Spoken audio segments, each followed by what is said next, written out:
ورتل القرآن ترتيلا او جدا جدا ولا قرآن فجدا جدا الوستوسرا يا سفال ولا قرآن فسفال وستوسرا ورتل القرآن ترتيلا. دي جملې سره او دې آیت سره ولک تفصیل وکړو. د دې څه مطلب دی؟ قرآن جدا جدا الولا او صفای الولا. نو د دې یو څو مطلبونه دي. اولنی مطلب دا دی چې پارامي الولا، چې قرآن وینو په تیزه مه وایه. دا بس کې څنګه شروع کی الحمدلله رب العالمین الرحمن الرحیم مالک یوم الدین ایاک نعبد و ایاک نستعین. دا څه مقابله کې نه، قرآن به رو رو وی او سوچ به کېږي، رو رو به وی او سبا کې سوچ به کې. دا اول د دې مطلب دی ورتل القرآن ترتیلا، رو رو به وی الحمد لله رب العالمین. ودي وسره دا دي شوی او بل شوی الحمد لله رب العالمین. دا یو شی اسمه کې اسمان فرق دی. دا ولنې چې کوم پارامي وي دیو به سوچوم کې او د هر ټکی سره د انسان ذهن دی ټکی ته ځي، معنی ته ځي، هغه ترجمه ته ځي، هغه تفسیر ته ځي. رسول صلی الله علیه وسلم مبارک ته پوښتنه شو د حفصه رضی الله عنها نه، د رسول سم بیبي وی هغه څنګه تلاوت کو؟ ورته وی وکانه يقرأ بالسوره فيرتلها. رسول سم به کله کله سورت شروع کو منځ کې نورو به وی حتى تكون اطول من اطول منها، تر دې چې یو سورت په دې قران کې دغه سورت نه وګدو خو د دې رورو لستو د لاس د سورت بلغې نه وګد شو. په صحیح مسلم کې د حدیث دی ام سلمہ رضی الله عنها پس کسان رالو د رسول صلی الله علیه وسلم د منځ او د قرات تپوسی وکړو. فإذا هي تنعت قراءة مفسرة حرفا حرفا. رسول صلی الله علیه وسلم چې تلاوت کو د واضحه یو ټکی به د رسول صلی الله علیه وسلم تلاوت واضحه. امام ترمذی دا روایت راوړي. نه اولنې مطلب څه شو؟ قرآن پارام ویل او باقي کیسه کول سوچ کول، او دا سوچ کول دا غټه خبره ده. ګوره افلا يتدبرون القرآن. الله اذا خلق کول په قرآن کې سوچ نه کوي. على قلوبنا اقفالها کنه دي زړونو ته تعلیب رتی دغه خبره ده، بل نه زړونو ته تعلیب رتی. دا قرآن ګوره دې بار نه دی چې تعویز کې واچو یې ګاډي په سجبوړي کې ده، یا د باز کې څنګه جمعه ترای شي صرف راوړي خوري کې به کې، یا باز کې سره شي په قرآن چې ته قرآن پروتي برابرې صحیح ده. دا د دې نه موږ انکار نه کړي، خو ته پوښتنه کوي په دې پوېږي نه بلکې تلاوت ولا نه ورځي. ډېر افسوس خبره ده. ګوره زمونږ پښتانه سپینګيري شو، سپینګيري قرآن ویل ګوره نه ورسي. دا باز به زمانه خپش یره دې شیخ سبل سکاري پښتنو بسلیږي. نو زه په دې کې څه وایم؟ په دروغ څه صفات کوم چې نه تاسو ډېر تکړه په قرآن کې الله مونږ ته پوښتنه کوي ته ولې قوم صفات په دروغ کو؟ دا خبر زما غلطه ده کې سید چې سپینګیرو لم قرآن نه ورځي، سپینګیرو قرآن نه ورځي، شپېته کاله او یا کاله په اسلام کې تیر کېدل قرآن نه ورځي. دی الله له څه جواب ورکړي؟ موږ دا وایو چې قرآن یاد کا، موږ دا وایو چې تفسیر زده کې یو غټ عالم نه ځان نه جوړ کا، موږ دا وایو چې تلاوت کولای شي وینه تلاوت هم نشم کولای. دی الله له څه جواب ورکړي؟ نو قرآن په آرام ویل او باقي کې سوچ کول دا د دې آیت اولنی مطلب دی. دایم مطلب دی چې هر آیت چې وي نو باقي به ودرېږي. ام سلمہ رضی الله عنها وی كان رسول الله صلی الله عليه وسلم يقطع قراءته آية آية. رسول صلی الله عليه وسلم آیت باندې ودرېدو څنګه الحمد لله رب العالمين الرحمن الرحيم مالك يوم الدين. دې د رسول صلی تلاوت دا قرآن نازل شوی باغره عام چې کله دغه امتی تلاوت کې خو غواړي سره د ټول عمر لګي زو ته ناس چې هغه وایي چې څومره بخو او بیا په دې طریقه باندې سرور نه هر آیت سره به ودرېږي. بل دا چې کم ټکي درخ کودو یې خبره کاږي.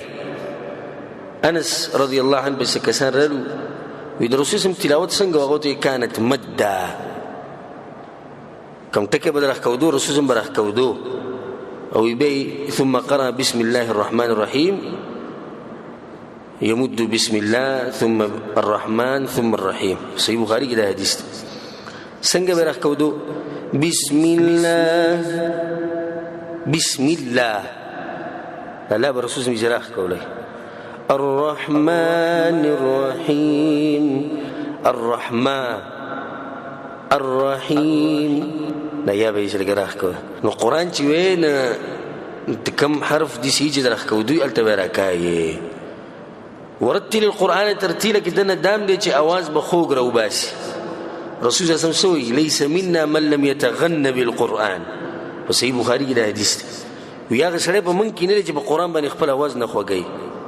قرآن په خوګ आवाज کې د خوګ आवाज ځان له اثري او چې ساده وي د دې اثر نه دومره. کله خپل نه سړې وي او قبل سو کې اوري. زه به تاسو ته د مثال د پاره یو آیت ویما ساده وځي خو غوځ کې د څو خپل په توري سو فرق پکې اباس کې سمې فرق پکې نشته. قرآن ویل واري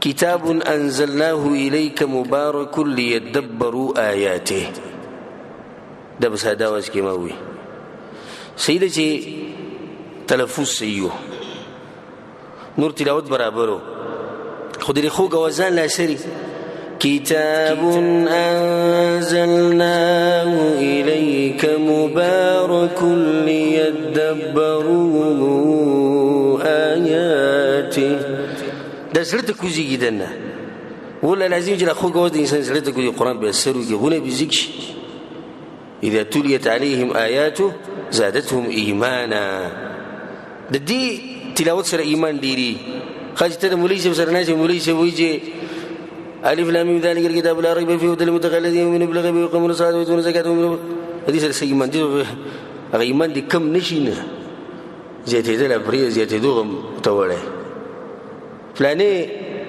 إمام دي تكره سكي تراوی شل رکعات چې دنه په لسمنټ کې کوي ندی تلاوت سره بستا چې سب پتا باندې اثر وشي سب د قرآن سره شوق پیدا شي.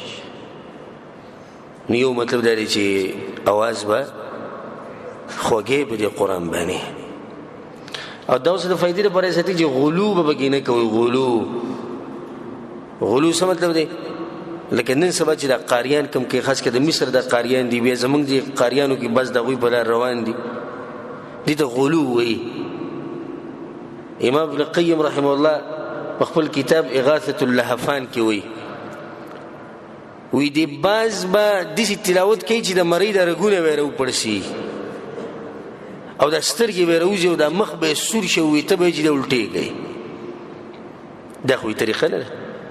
تاسو به دې کې د مصر قاریان او د سره رقیق او د کی او د وی په یو ساکي سوره فاتحه وي موږ د رسول سم طریقه ذکر کړل چې هغه بار آیت ودریدون دس د چې په یو ساکي سوره فاتحه وي دس کمالو کو اس کمال نه کړي نو دا غلو ده په قرآن کې د جزاني سور کړي او شین کړي په یو وګي جره لاس خو دې بيد لاس دې مخې ته کوي شاته کوي چې आवाज پکې بدليږي را بدلي او دغه کس په ورشي چې ډېر خو قرآن او عقیده ته بوزي عقیده وته نه معلوم عمل خو ښکاری اکثر بګې دې سبوینه چې ګیره برید وانه نه دی عملي او دا یو قارینه بګې ته بوس کوي استاد आवाज ډېر ښکلی دا ولي ناغه مصری قاریو ناغوي چې الله دې دا غډمې نوم نالمه وی الله دې غپلانی ډمه وبخ زما دا غي سندري ډېر خوخي هغه سندري باورېدی مانه دا غي سره زما आवाज هغه به چې مصدر شو زه هغه تر ازمایل کېږم دا هو د قرآن کده په یو ساکه د ټول قرآن ختم کی څه مطلب دی عمل پکار دی نه پدې کې به غلو نه کې دا نن سبا چې کوم تجوید ویل کېږي تجوید دا لازم نه دی خو دا ښه طریقه ده دا ښه طریقه پدې کې غلو کول چې دا لازم دي چې کو دا بل نه اصل مطلب څه دی الفاظ صحیح وباسه قرآن په آرام وای په خوږ आवाज سره وای ځان به پوه کوه او بس خبره ختم شو نه دا نن سبا چې کوم خبره دا غلو ده. یو حدیث کې راځي امام حاکم راوړی او په نورو کتابونو کې مشتي چې د قیامت ته نږدې کېدو یو نښه دا ده چې علما به کم شي او قاریان به ډېر شي. یو حدیث کې دا راځي چې د قیامت یو نښه دا ده چې قاریان به ډېر شي او تنطع به کوي، غلو به کوي د قرآن په لوستو کې، او عمل والا به نه. رسول صلی الله علیه وسلم د مرۍ نه که د قرآن نه کوزي. زموږ دې وخت وګوره علما کم شوي دي. په روایت کې راځي رسول صلی الله علیه وسلم وایي داسې وخت به راشي چې خطیبان به ډېر شي، خو علما او عاملان خلک دا به کم شي. نن سبا فن خطابت ډېر خلکو ته معلوم دی، خو علم او عمل دا به نن سبا ته به ډېر کم ځایونو کې ښکاره کېږي. نه صرف دا مقصد نه چې ما قرآن یاد کړ خبره ختمه شوه، او بیا زه د عبدالباسط په آواز کې یم، یا زه د منشاوي په آواز کې یم، یا زه د حسري په آواز کې لګیا یم. صرف دا نه ده، په دې باندې عمل پکار دی. یو سړی د آواز یې خوږ نه دی، په قرآن عمل کوي، دا ډېر اوچت انسان دی. د هغې نه ډېر اوچت دی چې په خوږ آواز کوي خو عمل یې پرې نشته. الله دې موږ له په دې قرآن باندې عمل کولو توفیق راکړي.